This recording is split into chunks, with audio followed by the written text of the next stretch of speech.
Karate প্রতিযোগিতায় ক্যানিংয়ের খুদেদের জয় জয়কার। Gold ৬৫, silver ৫টি, ব্রোঞ্জ ২টি।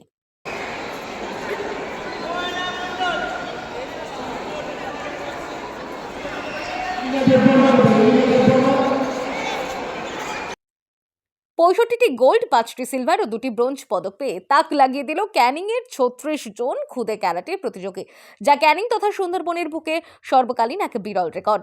উল্লেখ্য, গত ২৮শে ডিসেম্বর কলকাতার যাদবপুর বিশ্ববিদ্যালয়ের ক্যাম্পাসে জাতীয় স্তরে ক্যারাটে প্রতিযোগিতা অনুষ্ঠিত হয়েছিল। সেখানে স্পোর্টস ফেস্টিভ্যাল বিজন নাইয়া মেমোরিয়াল কাপ ২০২৫ ক্যারাটে প্রতিযোগিতায় প্রায় ৫০০ জন প্রতিযোগী অংশগ্রহণ করেছিল। তার মধ্যে ক্যারাটে প্রশিক্ষক ত্রিহান রাজু বিশ্বাসের নেতৃত্বে ক্যানিং থেকে ৩৬ জন প্রতিযোগী অংশগ্রহণ করেছিল প্রতিযোগিতায়।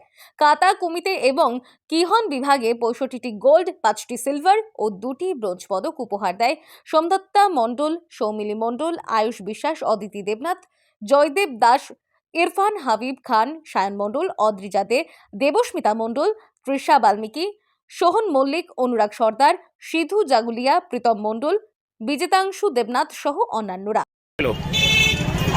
আমার ৩৬ জন মূলত স্টুডেন্ট গিয়েছিল। সেখানে প্রত্যেকের দুটো করে ইভেন্ট ছিল, প্রত্যেকের দুটো করে ইভেন্টে দুটো করে প্রাইজ ছিল। ৩৬ জন আমাদের ৬৪-৬৫টা মতন আমার গোল্ড এসছে। ৬৫টা গোল্ড এসছে, যেহেতু দুটো করে ইভেন্ট ছিল, এবং 4টে মতন সিলভার এসছে, আর বাদ বাকি দুটো না কটা ওটা ব্রোঞ্জ এসছে। এই যে ৬৫টা গোল্ড, এই যে আপনার একটা ব্যাপক সাফল্য এবং ক্যানিংয়ের বুকে মনে হয় প্রথম, কেমন লাগছে? কেমন? আমি তো খুবই আনন্দিত, বিশেষ করে আমার স্টুডেন্টের প্রতি আমি নিজেকে খুব গর্ব অনুভব করছি। এর আগেও আমি বিভিন্ন জায়গায় টুর্নামেন্টে গেছি, এই সর্বপ্রথম আমার স্টুডেন্টরা ৬৫টা গোল্ড আমি ক্যানিংয়ের বুকে নিয়ে এসেছি। আগামী দিনে কি আরও বড় সাফল্য আসবে? অবশ্যই আগামী দিনে মে মাসে আমরা আবার ত্রিপুরায় যেতে চলেছি। ওখানে ইন্টারন্যাশনাল টুর্নামেন্ট ত্রিপুরা, এখান থেকেই আমরা সিলেক্ট হয়েছে, তারাই ত্রিপুরাতে খেলতে যাবে। আপনার নাম? আমার নাম রাজ বিশ্বাস।